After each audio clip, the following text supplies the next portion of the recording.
भगवत गीता के नाम कुछ पल हर सुबह शाम चैनल में यह अनाम आवाज़ एक बार फिर आप सबों का स्वागत और अभिनंदन करती है।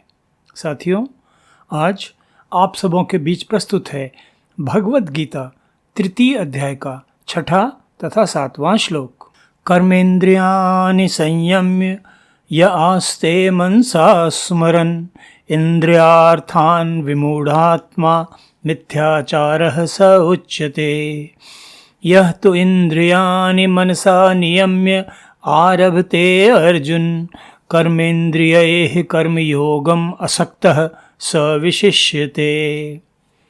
इन दोनों श्लोकों का सरल शाब्दिक अर्थ इस प्रकार है। जो मूढ़ बुद्धि मनुष्य समस्त इंद्रियों को हठपूर्वक केवल बाहरी रूप से रोककर मन से उन इंद्रियों के विषयों का चिंतन करता रहता है, वह मिथ्याचारी अर्थात दंभी कहलाता है। किंतु हे अर्जुन, जो मनुष्य मन से इंद्रियों पर नियंत्रण करके अनासक्त हुआ समस्त इंद्रियों द्वारा कर्मयोग का आचरण करता है, वही श्रेष्ठ है। साथियों, गंभीरता पूर्वक विचार कर देखिए, कितने कठोर आत्मसंयम तथा आत्म अनुशासन का उपदेश योगेश्वर श्री कृष्ण अर्जुन को इन श्लोकों में दे रहे हैं। कर्तव्य के प्रति भ्रमित अर्जुन को श्री कृष्ण ने सबसे पहले यह सिखलाया कि जीवन में सर्दी गर्मी की ही तरह दुख सुख भी आते जाते रहते हैं, वे कभी स्थायी नहीं होते, इसलिए उन्हें सहन करना सीखो। जो मनुष्य इन द्वंद्वों के बीच भी आत्मनियंत्रित निर्द्विघ्न शांत बना रहता है, वही साधारण मनुष्यों से भिन्न होता है, उनसे श्रेष्ठ होता है, और वही आध्यात्म रूपी अमृत पाने का अधिकारी होता है। श्री कृष्ण की भाषा में मात्रा स्पर्शास्तु कौन्तेय शीतोष्ण सुख दुखदा आगम पाइनो अनित्याह तान तितिक्षस्व भारत। तितिक्षस्व का अर्थ है सहन करना। इसके बाद श्री कृष्ण ने अर्जुन को समझाया कि सभी जीवों के शरीर तो नश्वर होते हैं, किंतु शरीर में निवास करने वाली, उसे चेतना प्रदान करने वाली आत्मा तो नाश रहित, अप्रमेय, नित्य स्वरूप अर्थात सनातन होती है। इसलिए विवेकवान मनुष्य के लिए शरीर के नष्ट होने का शोक मनाना उचित नहीं है। जगजीवों का वास्तविक स्वरूप तो उनकी आत्मा होती है, जो अजर है, अमर है। एक बार फिर श्री कृष्ण की भाषा में अंतवंत इमे देहाः नित्यसुक्ताः शरीरिणः अनाशिनो अप्रमेयस्य तस्मात् युद्धस्व भारत। इस श्लोक में शरीरिणः का अर्थ है आत्मा। इसके बाद श्री कृष्ण अर्जुन को उसके क्षत्रिय धर्म जन्य कर्तव्य की याद दिलाते हैं। फिर वे अर्जुन को कर्मयोग का उपदेश देते हुए समझाते हैं कि वह अपनी बुद्धि को स्थिर रखना सीखे, क्योंकि इस संसार में लोगों के अलग अलग प्रकार के विचार होते हैं।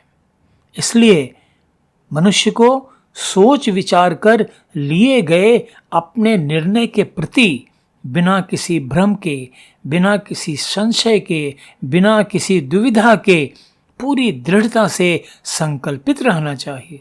श्री कृष्ण समझाते हैं कि मनुष्य को कर्म की सिद्धि असिद्धि के प्रति उदासीन रहते हुए कर्म योग में स्थित होकर अपने सांसारिक कर्तव्यों का पालन करना चाहिए। इस प्रकार योगेश्वर श्री कृष्ण अपने शिष्य अर्जुन को समझाते हुए, आश्वस्त करते हुए युद्ध करने के लिए तैयार करने का पूरा प्रयास कर रहे हैं। साथियों, अर्जुन कर्मयोग के उपदेश को अच्छी तरह समझना चाहता है, क्योंकि कर्मयोग में कर्म फल के प्रति उदासीन भाव रखते हुए अनासक्त भाव से सभी कर्म करने का उपदेश है। लेकिन साधारण मनुष्य तो किसी न किसी फल की आशा से ही कर्म करता है, तो उसके लिए यह समझना कठिन हो जाता है कि फल की आशा ही न रहे तो मनुष्य भला कर्म करे ही क्यों। तो इस प्रकार कर्म फल से अनासक्त हो जाना किसी साधारण मनुष्य के लिए कठिन नजर आता है। अपने शिष्य अर्जुन के इसी संशय को दूर करने के लिए श्री कृष्ण इन श्लोकों में उसे निष्काम कर्मयोगी होने के लिए पहले इंद्रियों पर पूर्ण संयम स्थापित करने की बात समझा रहे हैं और जोर देकर कह रहे हैं कि इंद्रियों का यह संयम केवल बाहरी नहीं बल्कि आंतरिक रूप से भी होना चाहिए, अन्यथा यह आचरण केवल मिथ्याचार होकर रह जाता है। साथियों, इस प्रसंग में मुझे फिर अपने सद्गुरुदेव ब्रह्म विद्या विहंगम योग प्रणेता सद्गुरु सदाफल देव जी महाराज द्वारा रचित सद्ग्रंथ स्वरवेद का एक दोहा याद आ रहा है, जो बहुत ही प्रासंगिक है तथा कर्मयोगी के लिए इंद्रिय संयम की अनिवार्यता को रेखांकित करता है। सद्गुरुदेव की वाणी, इंद्रिय मन वाणी अशन संत संयमी होय, अटल नियम दृढ़ संत का दृढ़ प्रतिज्ञ पर सोय। योगेश्वर श्री कृष्ण की ही तरह सद्गुरु सदाफल देव जी महाराज भी इंद्रियों तथा मन पर संयम करने की बात तो कर ही रहे हैं, साथ ही साथ वे मनुष्य को अपनी वाणी तथा अपने भोजन पर भी संयम करने का उपदेश कर रहे हैं। साथियों, ये बाहरी संयम और आंतरिक संयम, इसे समझने के लिए एक छोटा सा उदाहरण, हमारे रोजमर्रे के जीवन का एक छोटा सा उदाहरण बहुत प्रभावी होगा। मान लें किसी आदमी को समोसे बहुत पसंद हैं। वह किसी मशहूर समोसे की दुकान के पास खड़ा है। ताजे समोसों की खुशबू उसे अपनी ओर आकर्षित कर रहा है, लेकिन वह कर्मयोगी बनने का प्रयास कर रहा है, तो वह हठपूर्वक अपने आप को रोक लेता है और घर की ओर चल देता है। तो साथियों, इस मनुष्य ने समोसे खाने से अपने आप को हठपूर्वक रोक तो लिया, किंतु पूरे रास्ते वह मन ही मन समोसों के स्वाद का आनंद लेता ही रहा। तो देखिए, इस व्यक्ति ने हठपूर्वक इंद्रियों का बाहरी संयम तो किया, अपने आप को समोसे खाने से रोका, किंतु मन पर काबू नहीं रहने के कारण वह मन ही मन समोसों का स्वाद लेता ही रहा। इसका अर्थ उसका आंतरिक संयम अभी स्थापित नहीं है। श्री कृष्ण इसी स्थिति के प्रति हमें सचेत करते हैं।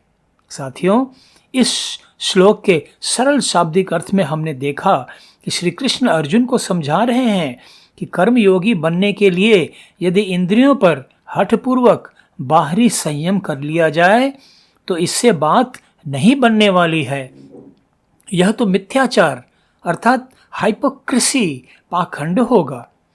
इंद्रियों पर वास्तविक संयम, वास्तविक नियंत्रण तो तब स्थापित होगा जब इंद्रियों के विषयों के संबंध में मन में भी कोई विचार न उठे। योगेश्वर श्री कृष्ण कर्मयोगी बनने की दिशा में प्रयास करने वाले मनुष्यों को सचेत कर रहे हैं कि कर्मयोगी को अपने आप पर कठोर नियंत्रण रखने की आवश्यकता होती है। इंद्रियों की उनके विषयों के प्रति आसक्ति को यदि केवल बाहरी रूप से हठपूर्वक रोका जाता है तो श्री कृष्ण इसे मिथ्याचार कहते हैं। जब तक इंद्रियों पर आंतरिक संयम भी प्राप्त न हो जाए तब तक अपने आप पर संयम स्थापित करने का अभ्यास दृढ़तापूर्वक जारी रखना चाहिए। तभी मनुष्य ऊंचे लक्ष्यों को प्राप्त करने की योग्यता हासिल कर पाएगा, सच्चा कर्मयोगी बन पाएगा। आज बस इतना ही। भगवद गीता तृतीय अध्याय के अगले श्लोक के अर्थ तथा व्याख्या के साथ कल फिर आप सबों के बीच उपस्थित होऊंगा। तब तक आप सबों के लिए अशेष मंगल कामनाएं। धन्यवाद। नमस्कार।